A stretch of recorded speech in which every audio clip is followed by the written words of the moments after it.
Hello and welcome back to Empyrion Galactic Survival. My name is Spanj. Eleon just released another update that has added some really cool stuff into the game, and there's a few of them that I really want to show you because it does open the door up for some amazing creations. Before we get to the big one though, let me show you some of the new assets and stuff that they've added to the game here. This is going to really help with both PII building and just like roleplay bases, stuff like that. So they've added this whole new streetlights block type in, so there's a bunch to choose from here. These are just some of them, but here are all the sort of streetlights that you can choose from now, which is really nice, which is going to mean, like, you know, if you want to build town cities, or maybe your base has just got a bit of a kind of large parking lot kind of thing in it, you can now light it up with these really cool looking streetlights, stuff like that. So they look awesome. So you've got center ones like that, or down the side. You've even got kind of like blocks like this, that kind of more sci-fi, I suppose, ways of lighting things up. These warning signs here have their own lights as well, and they can be colored. So there's lots of little different options here, and these things can all have like different colors and stuff, just like regular lights. So you can give these guys some different colors and stuff like that. So you can really vibe with these things in your base and really set it up how you want it to look. I think that's a really nice addition. I do all sort of decorative blocks like this, different options for lighting or whatever. It's always a good change. It's always a good thing to have. It's always nice to have more options available. So that's nice. They've added a bunch of new tables as well. These can be colored, the tables themselves, but I don't believe the LCDs can be changed. Indeed, that is the box lantern, not the table. So the display on the table stays white, but you can change obviously the color of the table, and the models themselves, they actually look pretty decent. Not animated or anything like that, just sort of fixed kind of pattern on them and stuff like that. But one thing I am hoping is that if we add some of the existing furniture to this sort of stuff, so I like to put these chairs around meeting tables, you know, and they do align nicer now to the edge of the box, as you can see. So you can actually create some pretty good looking sort of meeting rooms, boardrooms, where the chairs aren't just like a million miles away from what they're supposed to be up against, you know. But these tables, they look good. That's going to really help us make some good looking rooms in our bases, in our POIs.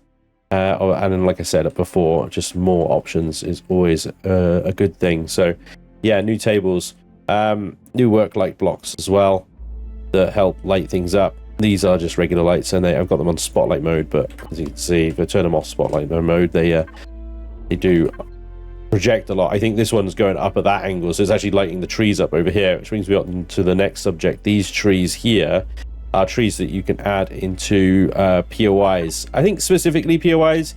It does say in the item menu here, bases and orbital bases and stuff, but as you can see, it says allowed in BP no, and repair to template no. So that basically means that you can't create blueprints with these things on. I don't think you can acquire them or put them in survival game. They're not intended to be put into bases for the workshop or anything like that. So as this is all probably just for POI builders, but this is going to open up a number of options for them as well, and you know, combined with street lamps and stuff like that, yeah, I'm hoping we can start seeing some really nice kind of roleplay POIs, towns, cities. Cities are kind of like a little bit of a maybe not kind of thing, you know, because of the lag they might cause, the frame rates and stuff just dive down. But I don't know, some nice little hotels, treats. Just trying to think, what can we combine street lights and pretty trees with? You know, some kind of Californian boulevard. It's just, let's go. Beachfront. Let's have a beachfront. Let's go.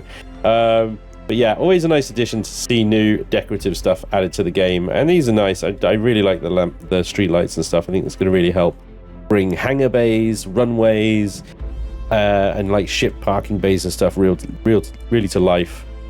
It's going to look really good. So I'll move quickly on now to the next change. They've added a bunch of stuff to gravity generators and how gravity generators work, in particular around multi-field, a multi-direction, I suppose we could say, gravity fields. So how like multiple gravity fields interact. We've got a ring that I just threw up here real quickly. It's basically as close as to a ring as you can get in Empyrion.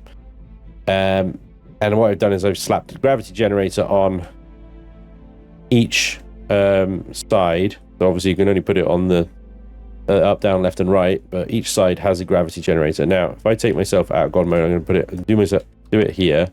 I'm on where I was, vertical, and we're going to walk around this. Now, previously, it was basically guesswork, but where the gravity fields would interact and where you could switch from one to the other. But as you can see, it's reasonably smooth as you transition now from one gravity field to the next.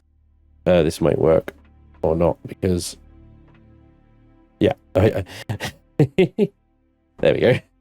I don't know why, but the small ones are here. I forgot to check that one, but we put in another medium here. That will solve that problem. Wrong way round. No! Okay, that way round. There we go. Ignore that bit. Everything's fine. The point is, I'm running around this ring right now. You can see when the gravity field changes, because my head kind of goes jank down and I got to look back up again. But it's actually a pretty minor problem, really, considering the fact that I am circumnavigating this ring within a pretty smooth transition of gravity on each face as I walk around it. This is going to open up some huge options for space stations, and I suppose capital vessels as well. The sort of ring design that we see in some sci-fis and stuff like that, you're going to be able to traverse around it. Now, another question with this that I haven't been able to answer just yet, and perhaps you guys can with when you sort of come to experiment with these new gravity fields and stuff, is what about if we put one in the middle here that is on, say we got a ring around a ship, yeah? The great thing is we have multiple sizes of gravity generators. So I have found a bug already, and alt right click, which should show us the gravity generator's influence, has stopped working. So hopefully they'll fix that soon, but that would be really useful. So I've got a gravity generator in the middle now, also projecting a field. Now, because that gravity generator is further away, it shouldn't take precedence. The transitions between gravity generators is what I was interested in, but that seems to all be working fine as well.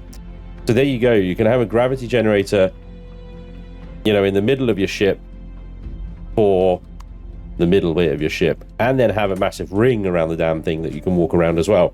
And the same will go for space stations as well. You know, have multiple alignment space stations, I suppose. Because I wonder what happens if I start here and walk out towards this, whether I just suddenly start falling down. I don't. That's interesting, isn't it? Because that gravity generator should be sending me back that way, right? But it isn't, until I could transition. Now it's getting confused, right? So if I do a little walkway here, okay, and then, oh, there we go, right. So I'm still within the gravity field of this pane, and then I switch. You see, it grabs me, and it's like, you remember the game Prey? That had some funky gravity nonsense going on, like that. That all seems to actually work quite nicely. The gravity generator that's closest doesn't seem to override the gravity generator that keeps you on the floor you're currently on. So that's actually pretty tidy. And like I say, you're going to be able to create some pretty cool ring-based creations or multi-gravity direction creations with this sort of new implementation. I like that. That's going to open the door for some real creativity, I think, and I'm looking forward to seeing what happens with that one. But yeah, this new update, yeah, it's got some nice stuff in it. I think that one is probably the highlight feature of the update, and these are very much the nice to haves. And with any previous updates, and just like any previous updates, they've done a number of bug fixes and stuff like that. They've made some changes to the blueprint collection tool, which POI builders use. There's some changes to vanilla playfields. I'll link, as always, the full patch notes down below, so that you can have a look at them yourself and peruse yourself. But I think I pretty much nailed the highlights there. It would be great to see what you guys think of this little update in the comments section down below. Are you excited to start experimenting with multi-directional gravity fields? How about building some kind of colony-based base and using these new street lamps and stuff like that? Or maybe you're a POI builder and excited about the trees or whatever. I want to hear from you either way. What do you think? Thank you very much for watching. I hope you found this useful, and hopefully I'll see you next time. Till then, take care. Bye-bye.